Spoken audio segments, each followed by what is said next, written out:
This is Geek Gab with your host, Darnall, and me, Daddy Warpig. We are back. Geek Gab for Saturday, January 15th, 2022. It's, wow, it sure is another 2020 year. It's off to a rollicking great start. We've got ups, we've got downs. Did you hear what happened yesterday? What happened yesterday? No, obviously not. There's a huge, and I mean gargantuan, like a fifth of the size of Australia, volcanic explosion near the island of Tonga.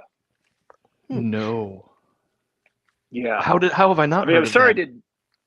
sorry to launch the show with like downer news. So, prayers for everybody on Tonga and all the other islands. There was massive tsunami that washed over the islands and stuff. It was just the looking at it. They did a lot of satellite views and stuff. It was unbelievably monumentally massive. And then people obviously on the island were doing cell phone videos and uploading them and stuff because, hey, it's the modern world. Just 2022 saying hi. Letting you know what kind of year you're in for.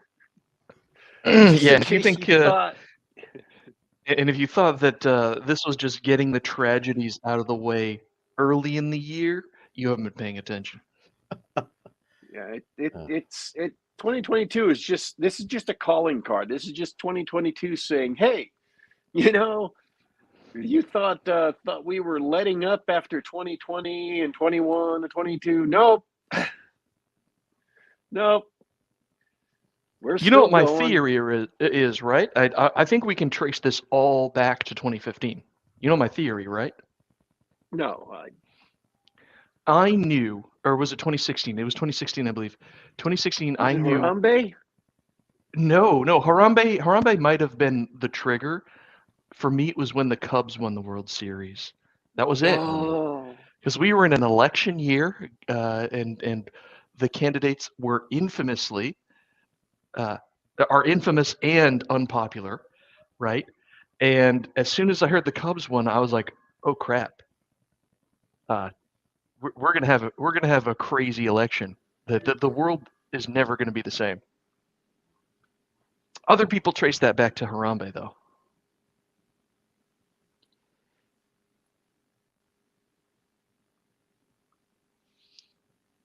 Here's we gotta get it. We're gonna say hi to the chat.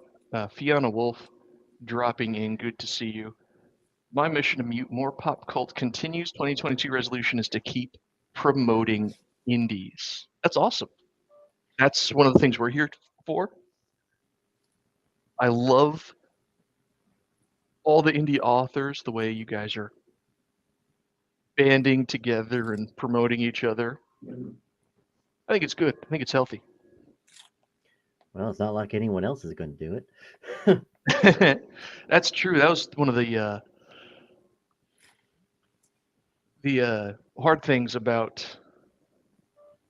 going indie is when everybody sort of recognized, oh, I've got to be my own marketing department. I've got to be my own everything else. Well, since Daddy Warpig's lost connection, I'll take this opportunity to welcome you back to the show. We've got Declan Finn, independent author of the Saint Tommy NYPD book series, and you also have a vampire series. I don't remember the name, but you're also here because you're doing your thing and you've got new books out. So welcome back to the show. Thank you. And you're probably thinking of the Love at First Bite series. Is that what it's called? Love at First Bite? Yeah, I had to come up with some title, and it's like, yeah, well, nobody's been using this since the George Hamilton movie, so I'll take it. Done. That's and I mean no offense, but that's my style. That's you might as well have called it low-hanging fruit. Thank you. It's fair. DW, you have reconnected. What's up, man? His reconnection was only half successful. Okay. He's probably throwing his devices across the room. So tell me, Declan. Speaking of the 2020s, what's new with you? How have you been? Well, I've been keeping busy. It's thankfully I've been very productive, especially in the last 2 years. I can't imagine why. There have been fewer distractions all around. Mm. And thankfully, everyone has been talking about this wonderful new invention working from home. My response is nothing changes. I'm a writer. Uh, you know, hell, there was this new fad for a few minutes called social distancing, and my response was, "What's social distancing? I'm a writer. I do that already." Um, so, but very little has changed on my end, aside from this urge to spontaneously, commit assault and battery. But I live in New York. That's kind of a intermittent feeling all the time. Isn't that Uh, like a rite of passage in the city? uh, Either to give or receive an assault yeah. or a mugging? Well, not that I know of. I've never had to assault anybody, and nobody's mugged me since, well, high school. Um, okay, no, I did take a swing at somebody once. He was surprised, and he didn't kill me, so we both won. Uh, but yeah. And frankly, it didn't used to be a rite of passage. Hasn't been since, the early 90s, but things have gotten weirder. And we started pretty damn weird. That's right. My memory goes from way back to the 90s. I was born in 1980, so the New York in my mind is the like just coming out of the 80s where New York just recovered from horrible crime waves and everything. Well, the 80s are back. Oh, I'm That sorry to hear that. Yeah, well, we will live with it, or the entire city will burn down. I'm just hoping it'll be located to Manhattan because screw those guys. Sorry, every time somebody talks about how horrible New York is, I have to explain that Manhattan is not New York City. It's literally 1/5. Yep. And frankly, you throw the Bronx in too, and you got a deal. You know? Um, I don't know how we got on that. Well, to Matthew Martin's point in the comments, no, I'm not sure if it's the 70s or the 80s yet. We're still cycling through the 80s. The 70s, we're not here yet. When the Bronx starts burning, then we'll be back in the 70s. That's crazy. Yeah, well, we haven't exactly been known for sane. Heck, I make it a running gag in my. In fact, both my vampire series and my St. Tommy series, it's like, yeah, something crazy just happened. This is New York. Would you like to be more specific? Yeah. You know. And right now, I'm actually working on a sequel to the vampire series called Honeymoon from Hell. It's going to be self-published later this year when I'm done writing it. I'm currently posting it on my Patreon because. And the first stop is Chicago, and one of my main characters is such a New York chauvinist. He keeps bitching about, of course, they call it the second city. Everything's a Xerox of New York. I didn't know the character was this much of a chauvinist before about cities, not about male or female. It's like, dear God, will you shut up? There are some characters I want to gag for. Yeah, and those are the characters that end up speaking to you because they develop to a certain point where they just come right onto the page and you're like, no, come on, don't do that. Oh yeah, that's the bulk of the characters I've written. You mentioned the St. Tommy NYPD series, and that was actually my first series for which I wrote an outline. Everything else I've ever written, I developed the cameras, developed the characters, wind them up, drop them into a situation, and the book writes itself. Mm. Oh, that's sort of that gives me a Quentin Tarantino echo where some of his most famous movies are just a few quirky or interesting characters put in a crazy situation like Reservoir Dogs. Although I gotta tell you that from that description, I think you just narrowed it down to everything Quentin Tarantino's done. Yeah, yep. I wasn't gonna slam him, but it's true. No, but hey, there's nothing wrong with that. If it works, it works. Sure does. There are sometimes it's just a matter of the formula doesn't mix with certain situations. I personally could not get through Inglorious Bastards, for one. Really? Oh, was Yeah, what was it that turned you off? I'm gonna Well, guess a well, lot of well- people didn't like the ahistorical nature of it. I'm not even sure I got to the ahistorical nature of it. They were just spending so much time with the bloody Nazis hunting down Jews. It's like, okay, We Mr. get it. They're bad guys. Yeah, it's like, hi, Quentin. I love you, booby. I like you. You're weird. But no, please, can we move on? Got it. While we're on that topic, it's not even close to my favorite. I think his latest was his best. He could retire now. The Once Upon a Time in Hollywood was great. Oh, yes. Didn't he say he's going to either retire soon or retire after his next one? I don't recall. All right, it's sorry, it's a half-remembered headline in the back of my head. It's like, gee, I could follow Hollywood or I can get stuff done. I prefer to get stuff done. Yeah, I hear you. Speaking of, is DW's mic working now? It wasn't my mic. It was the streaming of sound. Both you and Declan sounded like Jabba the Hutt.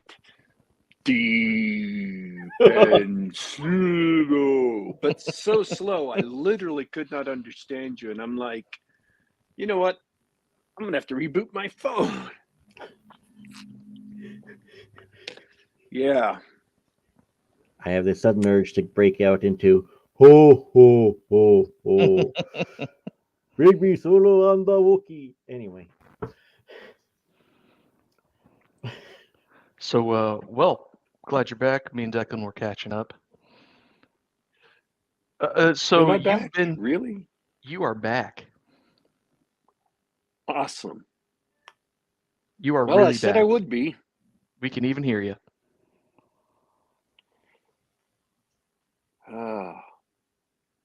Man, there were some things I was even going to talk about before things went sideways, but you know, Such as? hey. Hey, we've turned them right side up. What's on your mind? Oh. No, I'm fried. I wasted all my energy fixing problems. We'll have to talk about them some other week. It's D&D, it'll keep. It's D&D. It'll keep. D&D's not going away. Been here since the 70s. There's a really crazy crossover between indie authors and D&D players. Did you guys really notice that?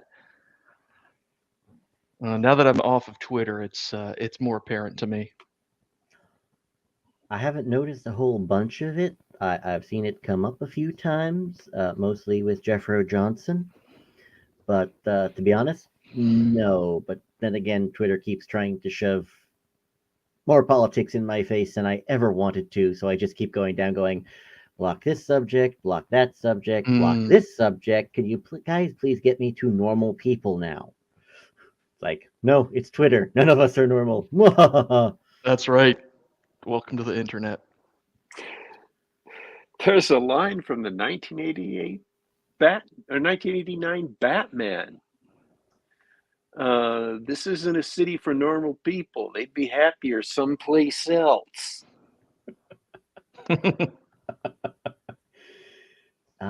Yes. And hell, even 1989 Batman is coming back. Something about Michael Keaton having a career again. I kind of caught half of it, but it's like, oh wait, it's the DCEU. I don't care. Moving right along. That's right. They're doing the Spider-Verse thing with the DC. Oh, that's dreadful. I don't want to talk about cape shit anymore. Yeah. Daddy Warper, can we ban cape shit on the Geek Gab from now on? Well, the only way it gets banned is if I don't go watch it, which is not actually that unusual recently. I mean, I don't know if the audience has noticed, but I didn't go see Black Widow. I didn't go see Shang-Chi. I didn't go see The Eternals. I haven't watched Hawkeye. I mean, You've missed. we didn't make a big announcement of it, and I wasn't making like a big, moral stand on it. I just was, and I can watch all of them right now on Disney Plus for no extra money that I'm already paying, and I'm just haven't been interested in watching them yet. I haven't mustered the energy to watch them, and that it's my job, right? It's what I'm supposed to do for the show, and I've just been like, eh. So that's the only band we'd have as a backdoor band where I just say, eh, and not do it. Trust me, I've had family members try to go through Black Widow and Shang-Chi, and they went like, what the hell is this? Why are we bothering? Gave up on both of them, in fact, and they have almost no taste sometimes. And I actually sat through Hawkeye because I had a free deal with Disney Plus, and I actually got through all of it, and it was even entertaining. But I won't say, yes, you have to go see Disney Plus or have to get it on DVD. It was okay.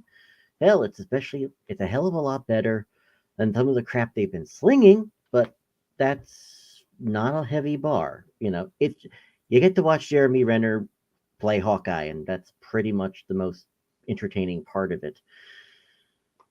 And aren't they retiring him now? Isn't that the entire point of the miniseries? That's it? That's his swan song? He's out of here? If that's his swan song, they did not emphasize it to any great degree, especially since they could have left him where he was at the end of whatever his last movie was. It's like, yes, I've got my family back. I'm going to retire to my farm. It's like, yeah, they keep retiring him to his damn farm, so let him stay there, damn it.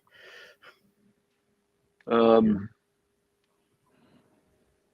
if it were me and I were making more Marvel movies, I'd always have a cameo of Hawkeye in the latest film. They're just like, we could really use Hawkeye right now. What's he up to? And then just a smash cut to him, hunting and field dressing, or like field dressing a deer. He just went out into the wilderness. And, oh yeah, I'm keeping up on my archery skills. So Jeremy Renner would become the new Stan Lee. Yeah. Hey, he'd just be out there in the woods hunting or on his farm, taking care of his kids or his animals or whatever, and it'd just be like, nope, I don't even, I got rid of my phones. I don't want the Avengers calling me. Yeah. Hey, I've heard worse suggestions, one of which being, hey, let's have Deadpool make a cameo and everything. It's like, no, just please no. Yeah, right. Yeah, Deadpool is one of those characters that will make everything about him. Wait, why are we still talking about this crap? I don't know. Anyway, I've got a new book series out. No. I was just about to ask. It's so good to catch up. Now, would you mind telling us what's new? What's new? Aside from the sequel series I'm writing and the St. Tommy books, which are still coming out, I've got 3 books coming out from Tuscany Bay Press. It's a new publisher for me, anyway. I'm doing a space opera. Sorry, go ahead. Didn't you organize a convention? I did not organize a convention. I've been part of Confinement, which is put together by Michael Z. Williamson, or Mad Mike, as his friends call him. At least I think they're his friends. He is a Bayan author, and he's been, well, let's just say he's got some particular issues with the way conventions are going at the moment. So he said, screw it, I'll do it myself. And he's on Confinement 3 that's happening down in Tennessee end of February. I have not organized a convention. What was the new convention last year with 70 people? Oh, that was Based Con out in Michigan. Michigan? Yeah, Michigan. And that's being run by Rob Crucy, or Crocy, or however you pronounce his name. I'm actually working with Rob on a review site called Upstream Reviews. That might be what you're thinking of. With Upstream Reviews, it's basically we're going to only review things that are good, and we are only going to review, well, I come at it from the point of view of we either review things that are apolitical or maybe right-leaning. Rob's point of view is we only review good things, period. So it'll really depend on which one of us you ask. How Man, do if you know I it's only good before you reviewed review things it? that were, if I only reviewed things that were good, I don't think we'd ever do a show. Do you review books? Occasionally, yes. Well, Mainly, I congratulations. don't review books because books are like my thing that I can just do and not have to think about it. I have to have something that I can just do and not have to think about it. Yeah, makes perfect sense Because to me. as soon as you start reviewing something, then every time you're doing that thing, you're always thinking about, you know, taking it apart and what's going on and whether this technical aspect was good in that. And so now that's all my TV and movies that are, uh, every time I watch TV and movies, even if I don't talk about them on the show, that's what I do for all of them. Is this good Ah, casting choice? Is this actor doing a good job? And it's really hard just to relax and, you know, ease back into doing it. So now that uh,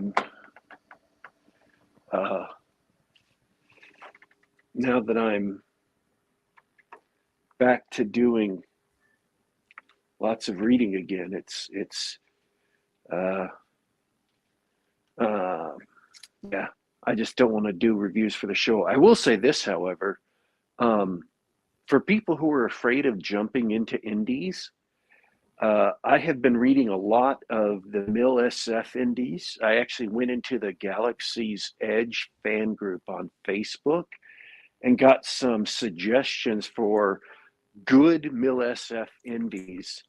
Um, and so I've read a lot of them. I read C.J. Carrilla's Warp Marines series, which was excellent. Um, and I haven't heard that one get a lot of love. So I'll mention that not necessarily as a review. I'm not going to go into the technical details and stuff, but if you like the new crop of indie uh, Mill SF, is it Rick Partlow and Richard Fox and Jay Allen and all of those guys who publish mainly on Amazon. C.J. Carrilla's Warp Marines is a 5-book series. It's finished. It's out. It's done. So you can read the whole thing. You're not waiting for endless sequels. It was great. It was a lot of fun. Great action. I really, really enjoyed it. There's some other ones that I also just got a kick out of. I'd have to go back into my Kindle to pull them out, but that one I really wanted to hold up. And the galactic politics behind the war were really unusual in my experience. Even reading these, and unusual for science fiction as a whole. I've read a lot of sci-fi books over, my life, and I really liked it. It was interesting. It was a great setup. I'll give you a quick setup. Uh, because of an alien race stumbling onto Earth unexpectedly, a different alien race showed up and basically committed near genocide against the planet and catapulted us into galactic society. And so it's 140 years later, and now we're struggling to survive uh, in this dog eat dog world of galactic politics, where if you don't keep yourself stronger than your neighbors, they will expand and take over all your colony worlds. We're basically on the bare edge of survival all the time because we're the new guys on the block and nobody likes us. And the reason why they don't like us is because we went after the species that wiped out most of Earth's population. Once we got strength, we went on a war against them and wiped them out. Because we were establishing, and this is background, this is not in the book, we were establishing the precedent, come after us and we'll go after you.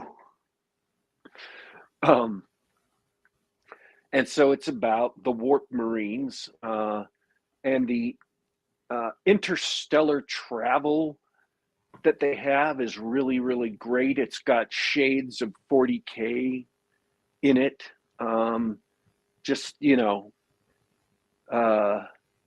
So if you like 40K, there's enough shades of 40K's interstellar travel that is worked out in different ways that you'll probably like these.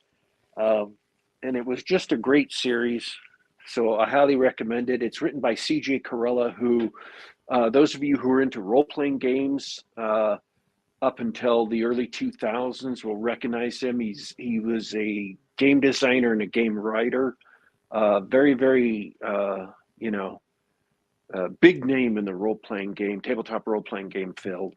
So I really can't recommend it highly enough, and it doesn't get enough love from people. It just kind of got overlooked. I don't think it was his first series that came out as novels when he moved over to writing fiction. And I don't think I think he missed the big wave of indie publishing. I think he was before that wave, and so he didn't catch it. But I would definitely recommend it if anybody has a chance to catch it. So yeah, I don't do a lot of book reviews because I just like reading books for mostly enjoyment and also for sometimes for the project, but that's neither here nor there. Okay. And then there are your books. Yeah, who apparently really upset people. Yeah, I'm still trying to figure out how I do that. I have no idea why. That's really so weird. Upset some people. No, I'm trying to wrap my head around this. What do you mean that upsets people? I've just seen. I mean, obviously,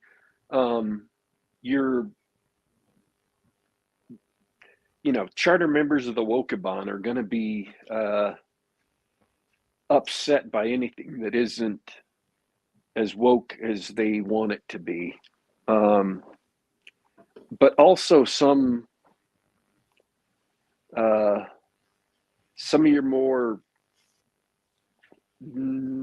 anti-woke people get upset. I don't understand why. I've just seen kind of snide comments here and there, and I'm like, I don't buy it. I don't think there's anything in Declan's books that, other than pure awesome.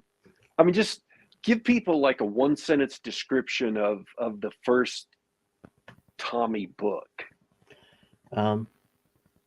A New York City police detective discovers that he's got the charism, the wonder-working abilities of saints, and the same day they lead him to a possessed serial killer.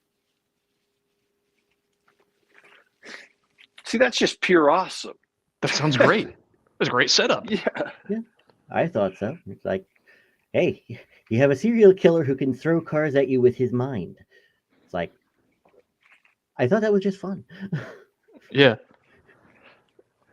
So with the Saint Tommy paranormal what's to dislike? What's to find offensive about that? Sounds like good old-fashioned fun. It really is, and I guess fun is a dirty word for some people. There are, all right, well, I do label it. It is labeled as, for marketing purposes, it's labeled as Catholic action horror. And some of the best reviews I've gotten have been from Protestants going, I know they keep saying Catholic, but frankly, this is good for anybody. And so I'm always happy with those reviews.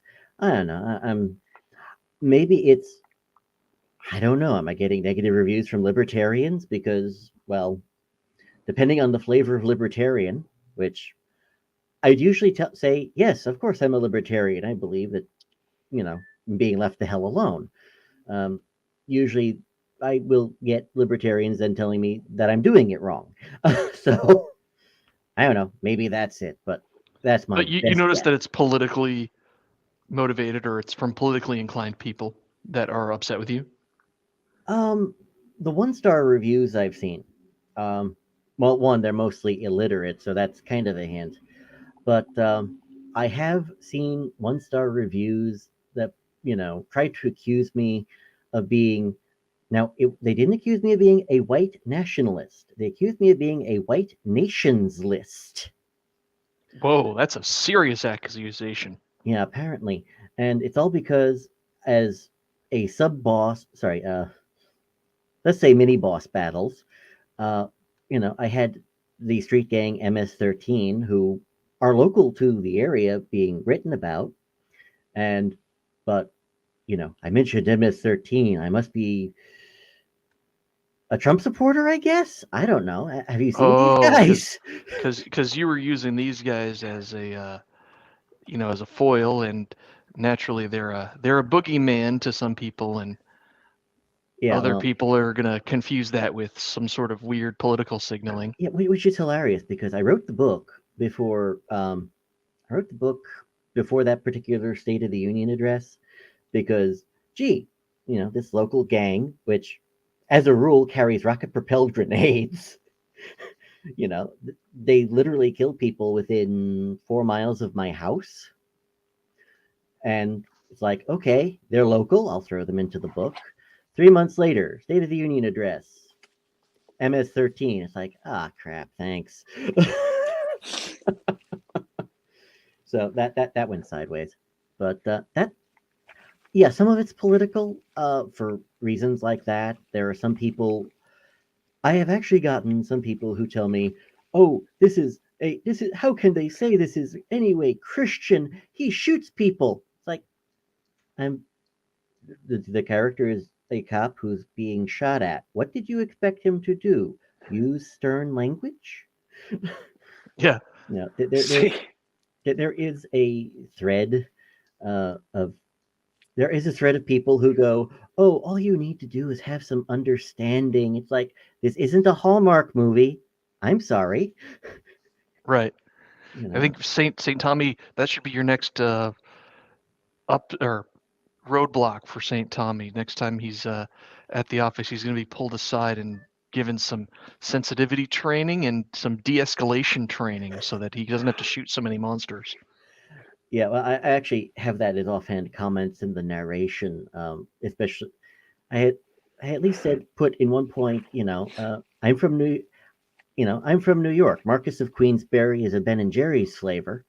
Um, another time was yes, you could say many nice things about the Marquis of Queensberry rules, but none of them are in the magisterium or the catechism of the Catholic Church. nor are they, I nor are they in the Ten Commandments. So I'm very fortunate Mhm. because I'm LDS, and Mhm. one of our prominent church members is John Moses Browning, and Ha! Yeah. Hey, one of these days you and I will have to talk about LDS. Not here, because we my family had some missionaries come by within the last, well, before 2020, and it was an interesting experience. That's the short version. But yeah, some of the missionaries are interesting. Uh, and anyway, moving right along. But yeah, no, I don't get some of the hate. Some of the hate just is okay. What are your first principles? Because you're incoherent. Um, I mean, heck, it's gotten to the point where my publisher actually suggested I put in kind of mock warning labels. You know, warning: This book will actually discuss sin. Warning: this book will actually contain discussions about evil. You did want to read about a monster crime story, right? Yeah, things like that. It gets to the point of utter absurdity. I'm relatively certain we're past that point. Although I they're all smartass because I just write in, warning, this book will have, politicians and other monsters, that sort of thing. I had some poor guy. I mean, I kind of felt sorry for him because he clearly had followed me without knowing what he was doing. But he just kept on like responding to several of my posts saying, you should take this down. This girl needs to cover up. And I'm like, you clearly have not been around here very. Daddy Warpig, come for the ranch, stay for the cheesecake. Come on, man. You know what you're getting into.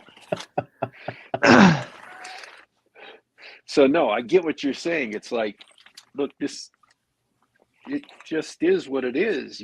It's like you're reading a murder mystery. You know what's going to happen right at the beginning? Somebody gonna die. It's a murder mystery. I mean, you know that, right? You know that's part of it. It's like picking up a fantasy novel and being offended there's magic. It's a fantasy novel. Magic happens. If you think that's satanic, which is your choice, that's fine. I'm not going to, that's your choice. Live your life. If that's part of your values, then that's part of your values. But just, it's fantasy. Don't be surprised when there's magic. Yeah, I'd like to say that, yes, the world is getting crazier, but how could you tell? I went and saw this Fast and Furious movie, and they were driving all reckless like. I'm offended. Yeah, yeah. No, that's all I have to say. Yeah. Yep. So I think it's about time I ask about the new one. How is this new one, White Ops? What's this about, and how's it going to make me mad and offend me? Well, it's only going to make you mad if you don't like space opera. I'd like, with my quote-unquote elevator pitch, it's, well, imagine if Babylon 5 or Deep Space Nine were written by Bayan. Be it John Ringo or David Weber or, one of the others. And, it's, you got spec ops guys, you got boots on the ground guys who are actually doing the dirty work, and you've got grand strategy on the other end. And it even starts. The opening 20% of the book is basically a prologue and setup for everything that happens, and it's a massive 10-year interstellar war that probably could have been its own book, but I was talked out of it by the publisher, because it's all just set up where the opening premise is, well, gee whiz, we've got a bunch of I don't want to say backwoods aliens, but aliens who are on the lower tier of interstellar space travel. They're more of an annoyance than anything else. And then almost overnight, they have a Interstellar massive... kobolds. Sure, that works.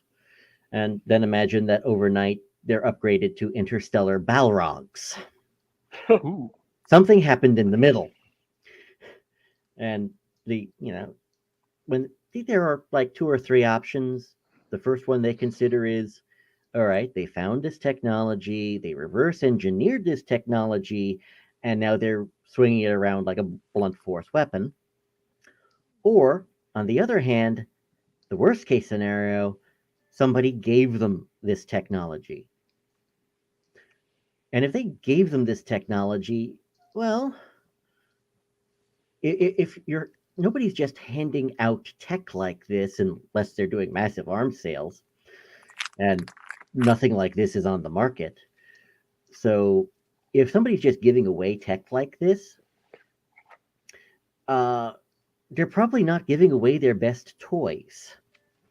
You know, hey, back in colonial back in the colonial days of the 1800s, the British would give out, muskets to the locals that were working for them, and the British themselves held on to rifles and Maxim guns.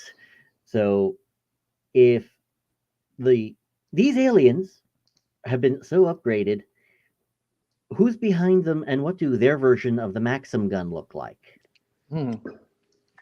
And the premise is following this one team of white ops because they're fighting for the army of light, and all of their deeds are completely virtuous. You still have to do them in the shadows because you don't want whoever is behind all this to realize that you're onto them. So you've got white ops trying to hit whatever targets come up, while the rest of the universe is very quietly trying to get ready for the next war. Hmm. So yeah, intergalactic or interstellar anyway. Interstellar Black Ops. Oh yeah, and they're basically they're basically a subsection of interstellar paladins or knights templars, whichever metaphor you want, whatever analogy you want to use. And these are even the interstellar paladins are fairly badass individually. We just collect the most badass and stick them into one group and watch them play well with nuclear weapons. Sounds like a setup for a lot of explosions and fun. Oh yeah, I shoot. I have always operated under, I believe it was Chandler. It was either Chandler or Mickey Spillane's writing advice of whenever things get slow, send in somebody through the door with a machine gun. Yeah, send in the ninjas. Oh yeah, and in this case, the ninjas are armed with blasters. I haven't found out a way to throw in lightsabers yet.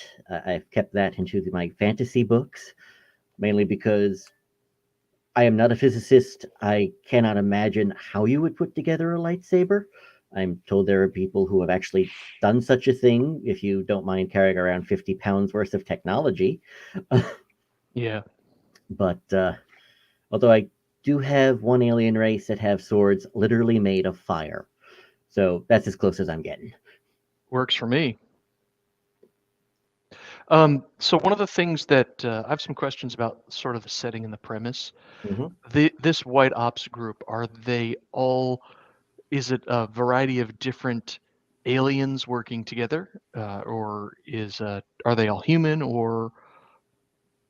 Yeah, it's half and half. I developed a species called the Renar, which it's like yes, it's language. What would happen if Tolkien had an accident with J. Michael Straczynski? Um, and half of them are Renar, which they're an alien race which I designed around the four-part late medieval caste system. Where they have merchants, peasants, soldiers, and priests. And I have some interesting inter-alien conflict.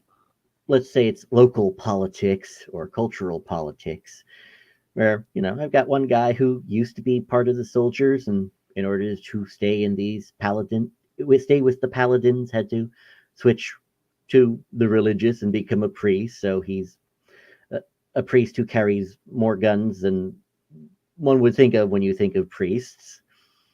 Um, an engineer who's built like a stereotyped Italian garage mechanic.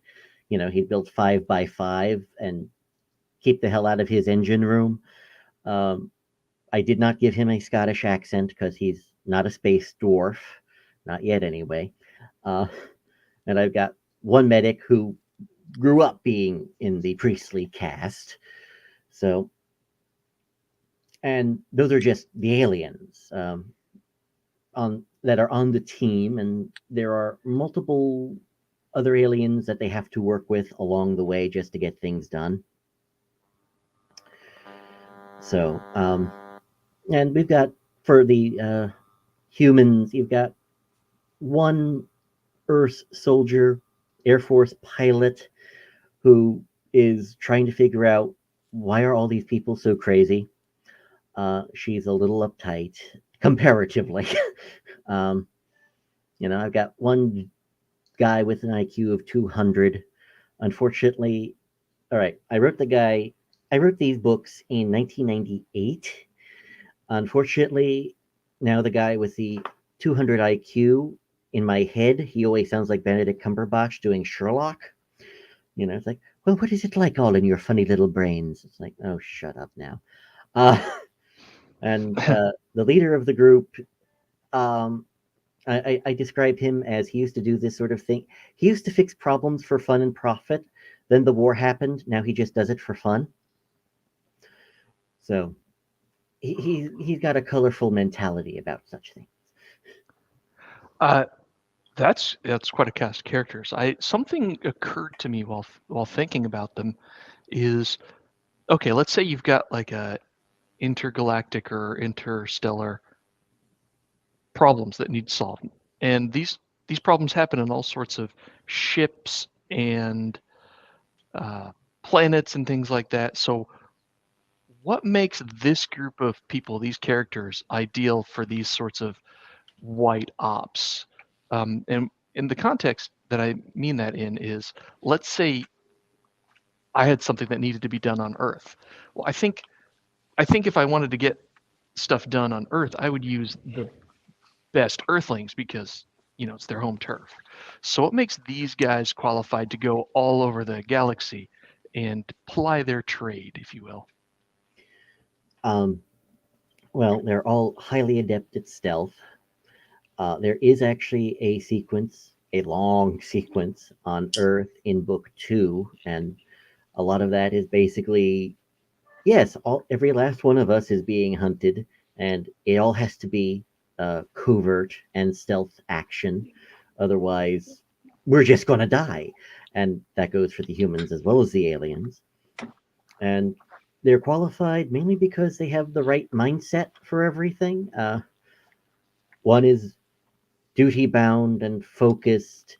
One is a bit of a berserker. Uh, one is slightly crazy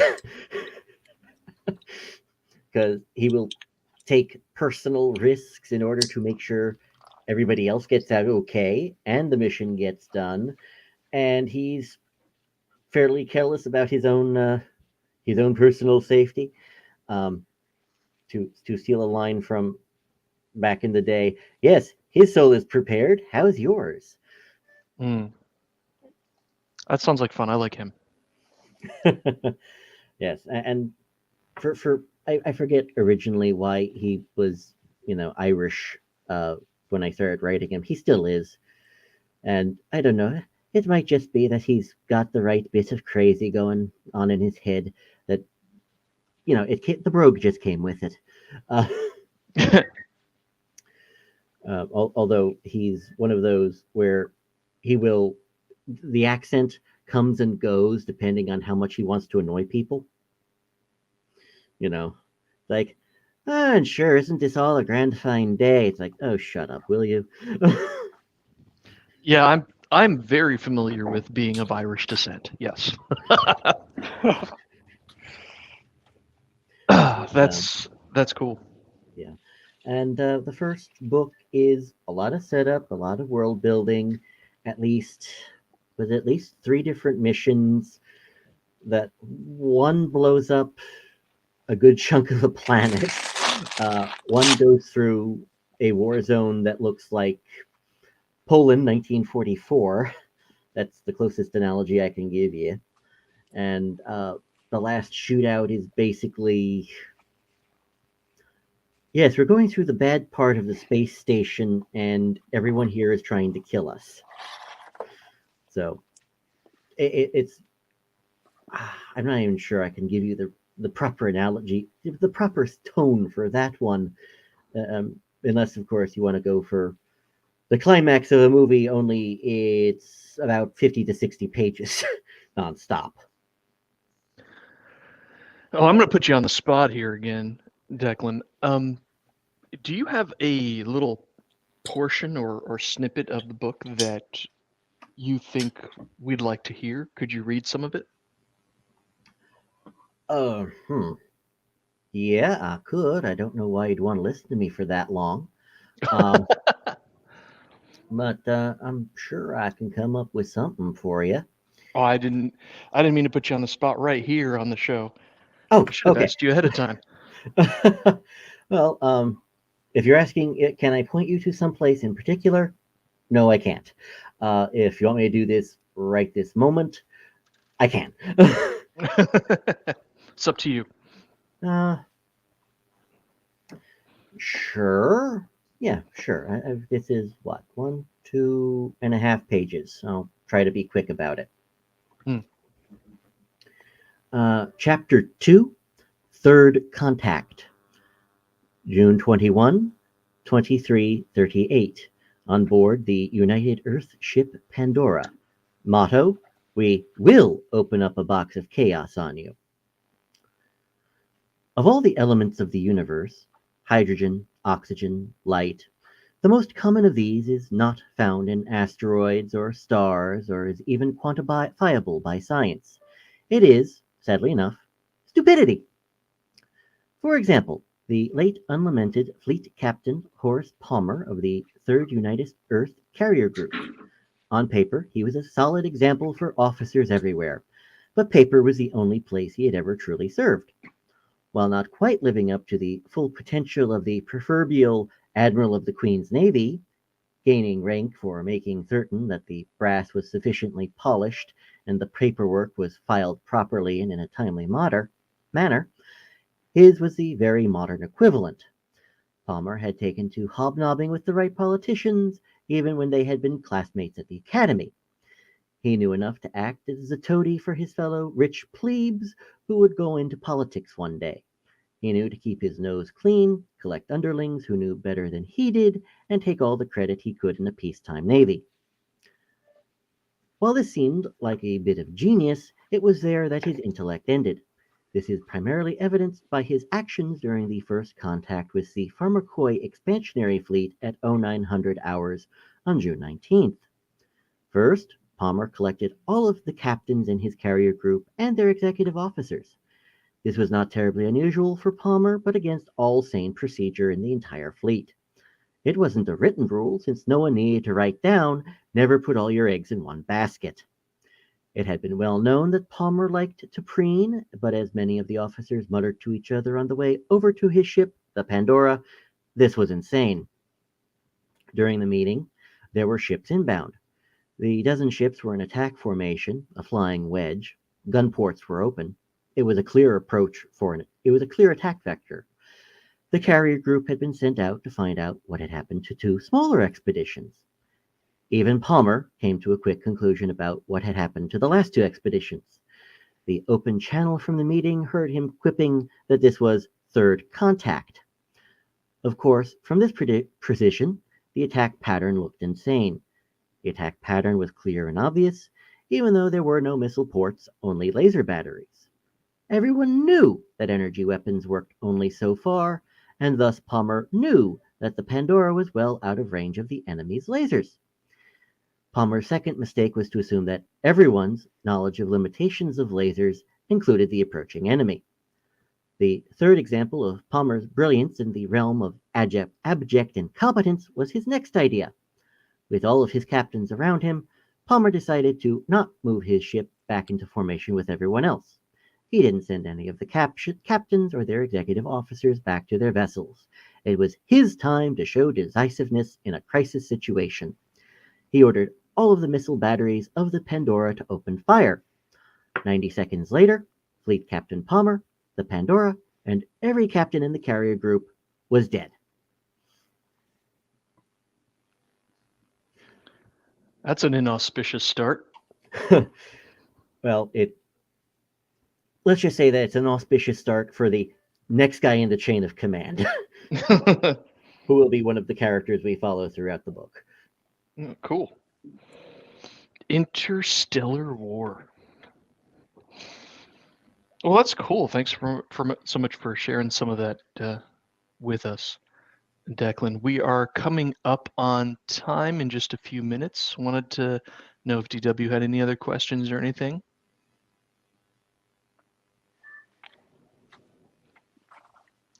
He might have bad Why? audio. There he is. Oh, why are people crazy?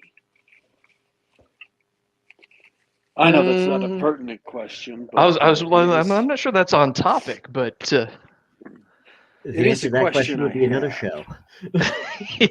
A whole other show. Why are people crazy? I think we've had people studying that question for as long as there have been people. Yeah. Hey, I forget the name of this precise quote unquote hip hop artist, but it's one of the few I found that were tolerable.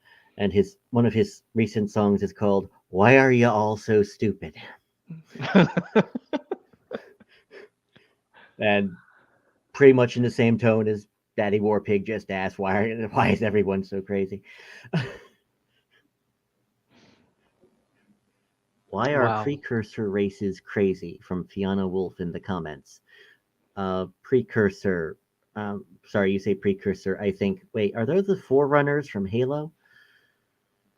Well, they're from lots and lots and lots of different sci-fi series. They give them lots and lots of different names. I mean, Star Trek had one that showed up in a episode where they were trying to gather the little genetic pieces to get the message from the Forerunners, and then or precursors or whatever. It's a very common science fiction trope. Oh yeah, like the ancient civilization. Yeah. Rise and fell billions of years ago, so on and so forth. Yeah, and they were the ones that were the excuse for Star Trek to have random Earth civilizations all over the universe. All over the universe, yep. And they also frequently show up because they showed up in old sci-fi stories. They also show up a lot in your tabletop RPGs for science fiction. You know, quite frequently they're the ones who left behind whatever faster than light drive your setting will have, is because they've been salvaged from precursor tech. Yeah, Forlons or prophets or again right. Forerunners, that sort of thing. Yeah, you want to discuss literary tropes? I'm not saying I'm walking TV tropes, but I have a pretty good base of knowledge on that. I can't answer any of those questions. I'm no good. I mean, at that. Well, hey, come on. Even Lovecraft, to some extent, it's similar tropes, only his were arcane, eldritch mysteries. It's like, it's still the same premise, only it's in outer space, and just instead of something demonic or outside-ish did it, it's just, oh yeah, these were just aliens long time ago in a galaxy far, far away who we can't find any sign of now. Well, even like Arthur C. Clarke, his explanation for the monoliths that showed up in 2001 and 2010 turns out to be, precursors. When you end up at 3001, Hal, or not Hal. An alien race seeded humans on Earth and have been guiding us ever since, if I recall correctly. Well, they have all these, all these transhumanist things where all these previous races have gone from being organic beings to putting their consciousness into big robotic vessels and then even starships, and then encoding their mind into the very fabric of space itself, and then just going on, and the monoliths were their creation. Yeah, it's, you know, it's not an unusual hypothesis. Boy, I bet Fiona Wolf didn't expect us to analyze his comment to death. He did that on the wrong show, I'll tell you what.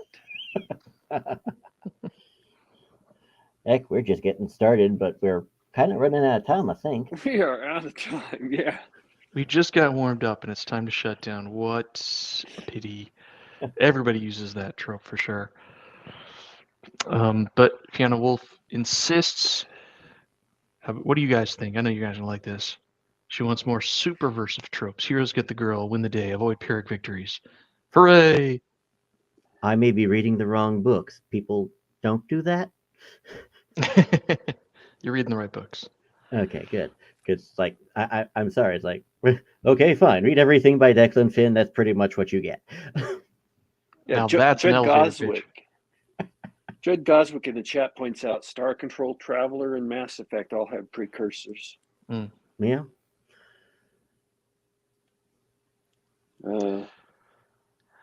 Okay, I think we are about out of time. Any last thoughts from you, Declan?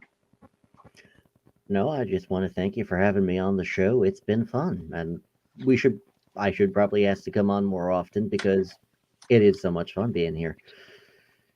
Oh, glad to have you. And we'll make sure link to White Ops, your new book, is in the show notes after the show. We are a couple of wild and crazy guys. I'm going to say goodnight. Good day, good night, whatever, for the week. Good afternoon. That's most accurate. Be well. It was great to have you on. Thanks for joining us again today, Declan. Thanks for having me. And happy to chat with everybody in the chat. It was a good, lively chat. Good to have you guys here for another Saturday. And special thanks to my co-host, Daddy Warpig, inimitable as always. I'm signing off for today. Take it away. All right, folks. Thanks for tuning in and listening live and participating in the awesome chat with the, of course, awesome people who listen to the show.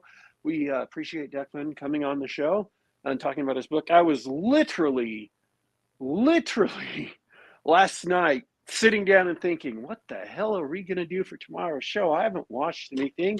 I mean, I guess I could talk about the games I started to play when I got my console back. Oh, yeah, by the way, I got my console back. And then I thought, but I haven't even finished any of them, so what the heck am I going to talk about? And then John messaged me and said, hey, how do I get a hold of Declan? I thought, oh, yeah, he's supposed to be on the show tomorrow. So, you know, big thanks to Declan for saving me from what could have been a long and embarrassing silence on the show today. Good luck on his book launch, which is in 2 days. Am I right? Comes out Tuesday. Tuesday. There you go, folks. Check it out. Buy it, read it, love it. Thanks, everyone who'll be listening later. We are here just about every week on just about the same time. You can get this show, of course, on youtube.com/geekgab. That's youtube.com/geekgab. Or you can check us out on soundcloud.com, the Google Play Store, or the Apple iTunes Store to download and enjoy on the device of your choice. We are signing out for today, but don't you worry. Don't you fret. We will be back.